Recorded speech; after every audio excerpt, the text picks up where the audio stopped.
자, 대표님. 네. 오늘 주제 미쳤죠? 오늘 완전 미쳤죠.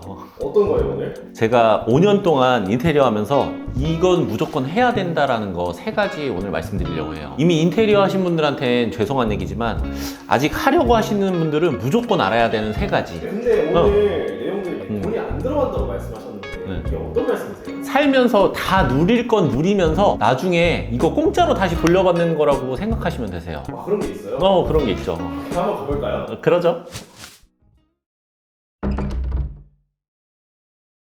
가장 대표적인 건데 첫 번째 확장이에요. 확장 공사는 발코니 공간을 샤시 보강을 해가지고 보일러도 연결하고 실내 공간처럼 사용하는 거를 보통 이제 확장 공사라고 하거든요.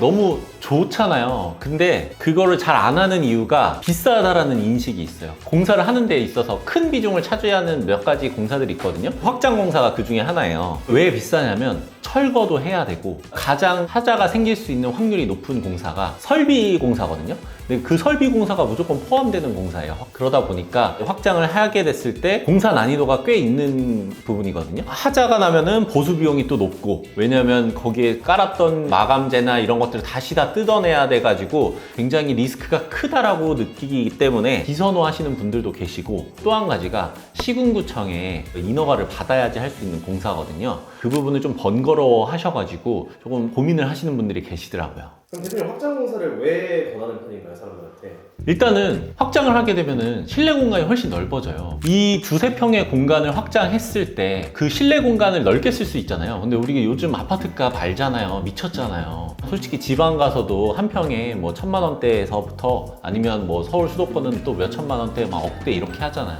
근데 그 공간을 우리가 실질적으로 몇백만 원 가지고 이거 활용할 수 있는 부분이기 때문에, 그리고 그 들어갔던 몇백만 원이 전혀 감가상각 없이 이제 나중에 부동산을 매매할 때 그 금액 그대로 받을 수가 있어요. 공짜라고 생각하시면 돼요.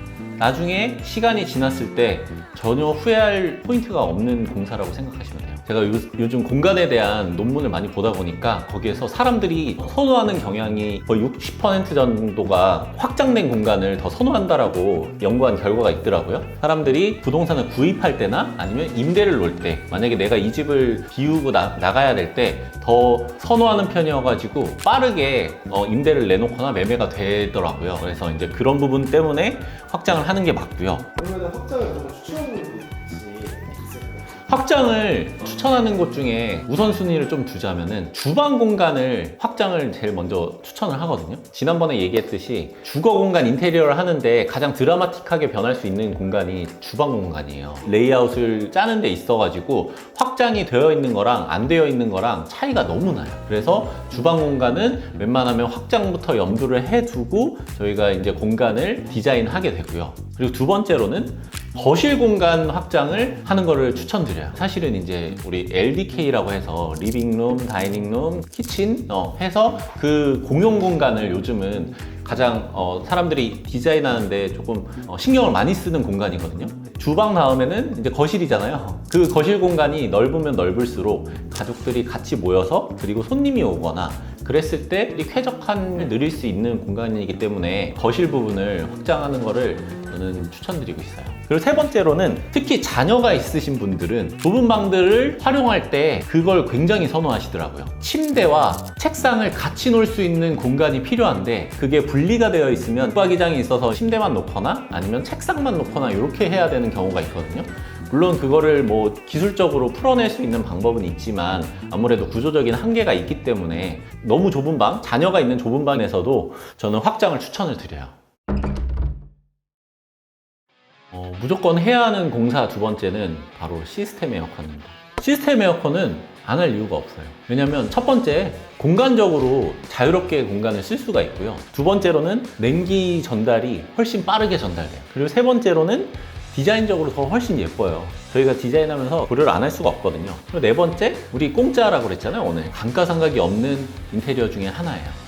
첫 번째, 공간 제약이 없다고 했잖아요. 제가 이 시스템 에어컨 안 한 클라이언트 중에 제일 많이 들었던 게 대표님 이거 할 걸 그랬어요 라고 진짜 많이 말을 들었어요. 스탠드 에어컨이나 벽걸이 에어컨의 가장 큰 단점은 그 공간을 차지한다라는 게 있거든요. 그 스탠드 에어컨이 차지하는 면적은 얼마 되지 않아요. 근데 스탠드 에어컨이 위치함으로써 그 뒷공간을 사용하지 못하는 경우가 굉장히 많아요. 그 뒷공간을 활용하지 못할 때 한 평 정도의 로스가 나는 거거든요. 아까 얘기했듯이 아파트에서 한 평의 가치는 굉장히 큰 가치거든요. 그 공간을 죽인다는 것 자체가 저는 굉장히 손해보는 부분이라고 생각해요. 그리고 벽걸이 에어컨 같은 경우는 벽걸이 에어컨을 달 수 있는 장소가 정해져 있잖아요. 그 부분을 활용하지 못한다는 점이 수납적으로나 공간적으로 상당히 로스되는 부분이 많더라고요. 시스템 에어컨을 했을 때랑 그 다음에 투인원을 했을 때 같은 대수로 했을 때 가격 차이가 보통 한 100만 원에서 200만 원 정도 나는데 그걸 했을 때와 안 했을 때 효용 차이는 최소 1000만 원 정도 이상의 차이 난다라고 생각하시면 되세요. 그래서 100만 원, 200만 원을 더 투자해가지고 1000만 원의 가치를 받는 게 훨씬 이득이라고 저는 생각을 해요. 두 번째 이유로는 냉기를 더 빠르게 전달할 수 있어요. 차가운 공기는 위에서 아래로 내려가잖아요. 근데 시스템 에어컨 천장에 달려 있잖아요. 스탠드 에어컨보다 위에서 쏘기 때문에 냉기 순환이 훨씬 빠르게 잘 돼요. 디자인적인 부분에 있어가지고 오브제가 있다라고 하면은 그 부분은 시선이 분산될 수밖에 없어요. 스탠드나 벽걸이는 아무래도 우리가 시선이 머무르는 눈높이에서 봐야 되는 거거든요. 근데 그거 없이 이제 천장에 돼 있다 보면 공간적으로 더 일체감이 있어 보여요. 그래서 물론 이제 천고가 낮은 케이스가 있어요. 그럴 때는 우리가 단을 줘야 되지만 이제 평천장으로 해서 시스템 에어컨을 설치할 수 있는 공간에서는 보통은 돌출이 안 되기 때문에 라인 정리를 더 깔끔하게 할 수가 있어요. 네 번째로는 감가상각이에요. 일단 시스템 에어컨은 진짜로 감가상각이 잘 안 돼요. 거의 공짜로 내가 몇 년 동안 쓸 수 있다라는 생각을 가지시면 좋을 것 같아요. 왜냐면 몇 년 전에 500만 원 들여가지고 설치해놔도 몇 년 지나도 그 500만 원 그대로 이제 가져갈 수가 있고, 그리고 가져가는 것보다 사실은 다음 사람이 인수하는 케이스가 훨씬 많아요. 마지막 꼭 해야 되는 것 중에 하나는 역시 샤시 공사. 왜 샤시 공사에 대해서 제가 이렇게 얘기하냐면, 내가 최근에 이사 갔을 때 우리 집을 안 했거든.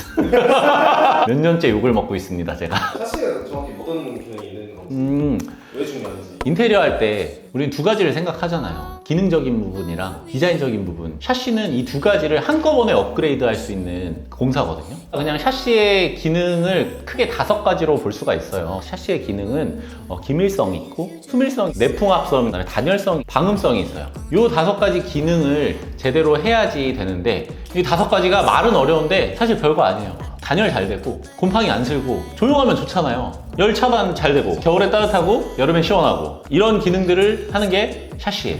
보통 비용 때문에 나중에 하겠다라고 하면은 그 사이에 짐도 빼야 되고 이사도 해야 되고 막 이렇게 하면서 굉장히 힘들어져요, 공사가. 근데 인테리어 할 때 한꺼번에 하면은 그 시간과 비용을 줄일 수가 있거든요. 그래서 이건 꼭 했으면 좋겠고, 보통은 오래된 샤시들이 문제가 많이 돼요. 예전에 보면은 갈색으로 된 알루미늄 샤시 아세요? 90년대에 지어진 오래된 빌라나 아파트에 갈색으로 된 알루미늄 샤시가 돼 있는 경우가 있어요. 이제 그런 샤시들이 오래되다 보니까 지금 현재 기술력에 비해서 훨씬 이제 단열성이나 기밀성이나 이런 것들이 성능이 다 떨어져요. 뭐 에너지 효율도 안 좋고 이렇게 되는데, 사실 2000년대 넘어오면서 대부분 다 하이 샤시로 바뀌었거든요. 일반적인 아파트에는 다 하이 샤시를 쓰기 때문에 어느 정도 이제 상향 평준화된 성능들을 갖추고 있어요. 근데 우리 집은 알루미늄 샤시 마지막 세대였더라고. 이게 막 바깥 바람 소리도 외풍 소리도 들리고 많이 혼났어요. 옛날 알루미늄 샤시는 유리가 그냥 한 장이에요. 근데 요즘 하이 샤시들은 다 페어글라스거든요. 그 사이에 있는 공기가 들어가 있는 부분이 있는데, 그 부분이 있냐 없냐에 따라서 단열 성능이 완전 차이 나거든요. 결로도 많이 생기고 곰팡이도 많이 생겨서 알루미늄 샤시가 기능이 많이 떨어지는 편이에요. 일반적인 아파트 구조에서는 하이 샤시를 쓰면은 거의 이제 가성비 좋게 단열을 할 수가 있는 거죠. 그러나 고층 아파트나 아니면 뭐 주상복합 같은 데는 외벽이 다 유리로 돼 있잖아요. 그런 데는 보통 다 페어글라스로 되어 있기 때문에 이제 알루미늄 샤시를 많이 활용을 하죠. 그러면은 알루미늄 샤시에서 할 수 있어요? 제가 말씀드린 알루미늄 샤시는 예전에 있던 그냥 페어글라스가 아닌 그냥 유리 한 장으로 되어 있던 그 샤시를 말하는 거고요. 요즘에 주상복합에 들어가는 알루미늄 샤시는 굉장히 발전된 형태라고 보시면 돼요. 예전 구축 아파트에 있는 알루미늄 샤시나 아니면 한 10년 이상 된 하이 샤시도 그게 시간이 지나면서 기능이 좀 떨어지는 편이거든요. 그런 것들은 그냥 하이 샤시로 교체를 해서 하는 게 단열성이나 기능성적인 면에서는 훨씬 이득이 되는 거죠. 샤시가 재료나 이런 것들은 비슷하거든요. 근데 시공자에 따라서 편차가 굉장히 큰 편이에요. 그래서 우리 같이 이제 오랫동안 알고 손발을 맞춰본 업체랑 하는 거를 저희는 이제 추천을 드리고요. 그게 아니라면 발품을 많이 팔아가지고 괜찮은 업체가 있으면 거기에서 맡겨서 하는 거를 추천을 드리는 편이죠. 요즘에는 이제 큰 업체들이 이제 완성창 형태로 해가지고 샤시를 하는 경우가 있어서 요거 내용은 지금 얘기하면은 너무 이제 길어질 수가 있으니까 나중에 한번 컨텐츠를 해가지고 다시 한번 설명을 드리도록 할게요. 그리고 역시나 샤시 공사는 감가상각이 잘 안 되는 품목 중에 하나예요. 지금처럼 구축 아파트인 경우 알루미늄 샤시랑 그다음에 하이 샤시가 돼 있다. 그렇게 되면은 하이 샤시가 되어 있는 곳은 그 샤시 공사한 값을 받을 수가 있더라고요. 샤시 역시 하게 되면 공짜로 공사했다라고 볼 수 있죠. 그럼 오늘 딱 굵직하게 정리 한번 하나요? 어떻게 될까요? 오늘 정리하자면 인테리어 할 때 무조건 해야 되는 시공 3가지 말씀드릴게요.